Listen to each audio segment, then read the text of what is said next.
అందరికీ నమస్కారం।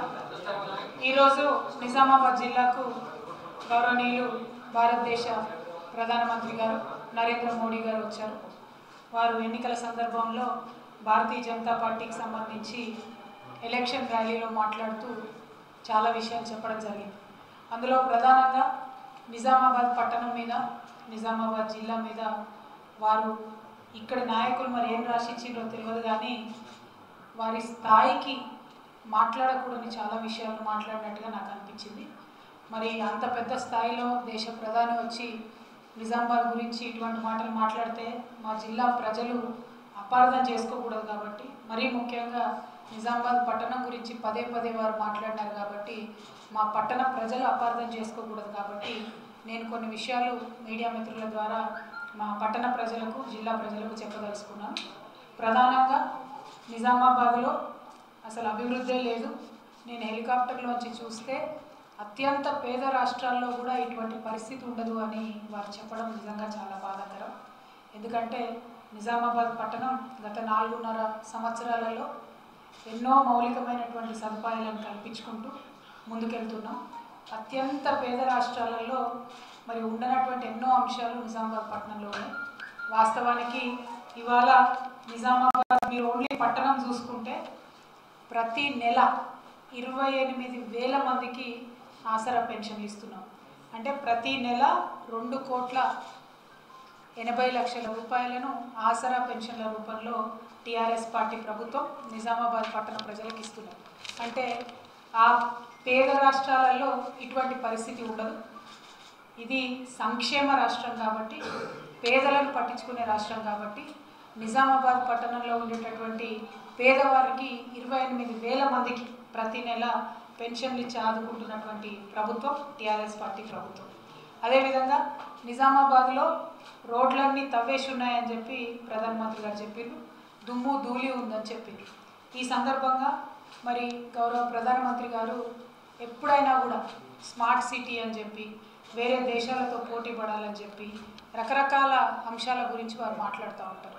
మరొక పట్టణం నిజంగా ఎదగాలంటే ఆ పట్టణం రాష్ట్ర స్థాయిలో జాతీయ స్థాయిలో అంతర్జాతీయ ప్రమాణాలతో ఉండాలంటే ఆ పట్టణంలో ఉన్నటువంటి ప్రజలకు మౌలికమైనటువంటి సదుపాయాలు కల్పించాలంటే అన్నిటికన్నా ముఖ్యమైనది అండర్ గ్రౌండ్ డ్రైనేజ్ అనేటటువంటిది। మరి ఈ రాష్ట్రంలో కూడా చాలా పట్టణాలలో అండర్ గ్రౌండ్ డ్రైనేజ్ వ్యవస్థ లేదు, మన దేశంలో కూడా చాలా పట్టణాలలో లేదు। కానీ నేను మా గణేష్ గుప్తా గారు గౌరవనీయులు ముఖ్యమంత్రి గారి దీవెనలతోని అదనంగా 173 కోట్ల రూపాయలు తీసుకొచ్చి అండర్ గ్రౌండ్ డ్రైనేజ్ పనులను చేపట్టారు। ఈ సందర్భంగా నిజామాబాద్ పట్టణ ప్రజలకు నేను చేతులెత్తి నమస్కరిస్తూ ఉన్నాను। ఎందుకంటే వారు ఓపికగా ఈ పని మన ఫ్యూచర్ జనరేషన్స్కి పనికొస్తుంది, ఇంకొక 30 ఏళ్ల తర్వాత కూడా మన నిజామాబాద్ పట్టణంలో ఉండే వాళ్ళకి పనికొస్తుందని చెప్పి ఎంతో ఓపికగా రోడ్లు తవ్వేసున్నా కూడా వారు భరించి మా అందరికీ కూడా సహకారం అందిస్తున్నారు। నిజామాబాద్ పట్టణ ప్రజలకు ఉన్నంత సహనం, ఓపిక, దూరదృష్టి ఈ దేశ ప్రధాని గారికి లేకపోవడం నిజంగా దురదృష్టకరం।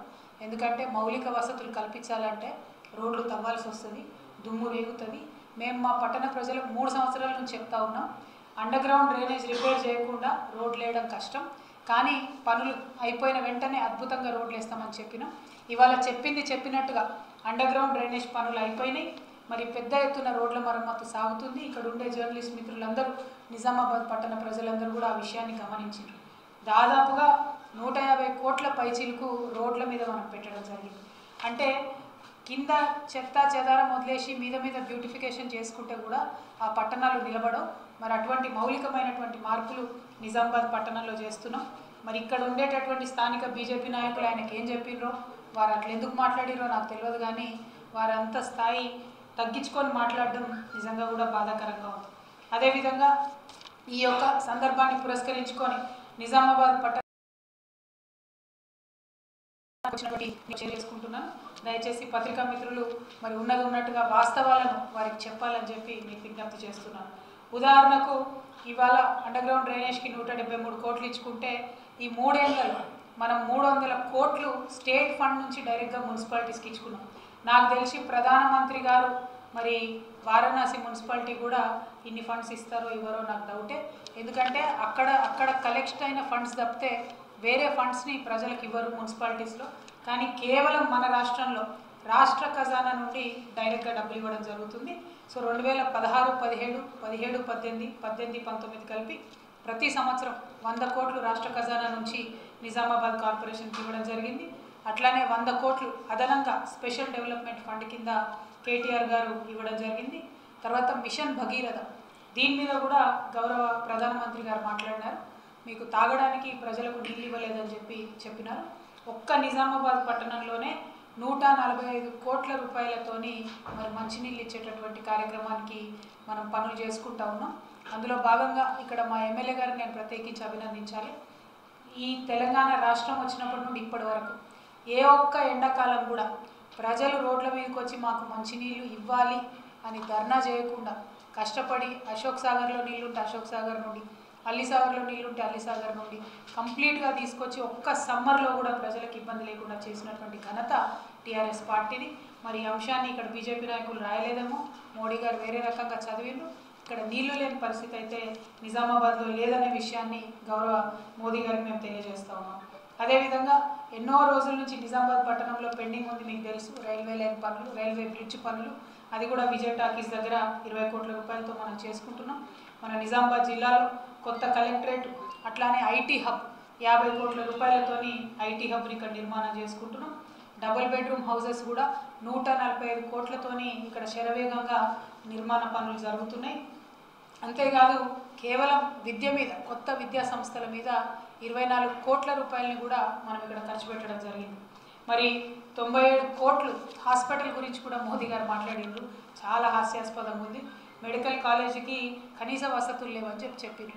మరి మెడికల్ కాలేజ్కి కనీస వసతులు లేకపోతే ఇన్ని రోజుల నుంచి ఎట్లా పర్మిషన్లు వస్తున్నాయి?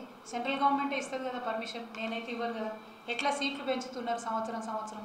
ఎవ్రీ టైం వాళ్ళే వచ్చి ఇన్స్పెక్షన్ చేసినాకనే పర్మిషన్ ఇస్తారు కదా. ఇవాళ టీఆర్ఎస్ పార్టీ ప్రభుత్వం వచ్చినాక హాస్పిటల్కి, కాలేజ్కి కలిపి అక్షరాల 97 కోట్ల రూపాయలని మంజూరు చేయడం జరిగింది. మరి ఈ విషయాల్ని, ఈ వాస్తవాల్ని గౌరవ ప్రధానమంత్రి గారు గమనించవలసిందిగా నేను కోరుతా ఉన్నాను. దాంతోపాటు మరి ఎన్నో కార్యక్రమాలు, వాళ్ళంటే బీజేపీ పార్టీ వాళ్ళు గుడి కట్టిస్తాం రామంకి అని చెప్పి హ్యాండ్ ఇస్తారు, కానీ మేము మాత్రం ఇక్కడ కిల్లా రామాలయం టెంపుల్కి 1 కోటి రూపాయలు, కంటేశ్వర టెంపుల్కి 50 లక్షల రూపాయలు, సాయిబాబా హమాల్వాడి టెంపుల్కి 60 లక్షల రూపాయలు, నిజామాబాద్లో ఉండే అన్ని మైనారిటీస్కి కలిపి 8 కోట్ల రూపాయలు, చర్చిలన్నిటికీ కలిపి 4 కోట్ల రూపాయలు. ఈ రకంగా ఒక పక్క ప్రజల్ని, ఇంకో పక్క దేవుడి గుళ్ళను అన్నిటినీ కూడా బ్యాలెన్స్ చేసుకుంటూ టీఆర్ఎస్ పార్టీ ప్రభుత్వం ముందుకెళ్తున్నటువంటి సందర్భం. మరి వారు మన జిల్లాకు వచ్చిండ్రు, అతిథి దేవో భవ అంటారు. ఎక్కువ తక్కువ ఆయనను గట్టిగా ఏమనడానికి లేదు. కాకపోతే ఒక ఆడబిడ్డగా, నిజామాబాద్ జిల్లా ప్రజాప్రతినిధిగా నేను మాత్రం వారిని ఒక ప్రశ్న అడుగుతా ఉన్నాను. గత 4.5 సంవత్సరాలుగా నిజామాబాద్ జిల్లా రైతాంగమే కాదు, 50 మంది దేశంలో ఉండేటటువంటి పసుపు పండించే రైతులందరి తరఫున అందరు ముఖ్యమంత్రుల యొక్క పర్మిషన్, వాళ్ళ కన్సెంట్ లెటర్స్ తీసుకొని గౌరవ ప్రధానమంత్రి గారికి పలుమార్లు విజ్ఞప్తి చేయడం జరిగింది. మరి ఇంత దూరం వచ్చిండ్రు, మీరు హెలికాప్టర్లో ఎగురుకుంటూ వచ్చేటప్పుడు ఆర్మూర్ రైతన్నల పచ్చటి పొలాలు మీకు కనిపించకపోవడం, జక్రాన్పల్లి పసుపు రైతుల పొలాలు మీకు కనిపించకపోవడం చాలా చాలా చాలా హాస్యాస్పదంగా ఉన్నది. ఇవాళ మోదీ గారిని నిజామాబాద్ జిల్లా రైతాంగం తరఫున మేము డిమాండ్ చేస్తున్నాం. కేంద్రంలోంచి నేషనల్ టర్మరిక్ బోర్డ్ ఏర్పాటును మీరు ఇవాళ ఇక్కడ ప్రకటించుంటే మొత్తం నిజామాబాద్ జిల్లా రైతాంగం, ఆదిలాబాద్ జిల్లా రైతాంగం, వరంగల్, నిర్మల్, జగిత్యాల్, కోరుట్లలో రైతాంగం అంతా కూడా సంతోషపడేది. దేశం మొత్తం మీద కూడా పసుపు పండించే రైతులందరూ కూడా సంతోషపడేవాళ్ళు. కానీ మీరు కేవలం మాటలు చెప్తున్నారు. 4 సంవత్సరాల నుంచి తెలంగాణకు చేసింది ఏం లేదు, రైతులకు చేసింది ఏం లేదు, మరీ ముఖ్యంగా నిజామాబాద్ పసుపు రైతులకైతే చేసింది ఏం లేదు. కాబట్టి మీరు ఇవాళ ఇక్కడికి వచ్చి సభ పెట్టి మీ స్థాయికి తగ్గనటువంటి మాటలు మాట్లాడి నిజంగా నిజామాబాద్ జిల్లా ప్రజలందరికీ కూడా మళ్ళొకసారి భారతీయ జనతా పార్టీకి ఎందుకు ఓటేయొద్దు అని సవివరంగా చెప్పి వెళ్ళినందుకు మోదీ గారికి ధన్యవాదాలు తెలియజేస్తాను. Thank you. జై తెలంగాణ.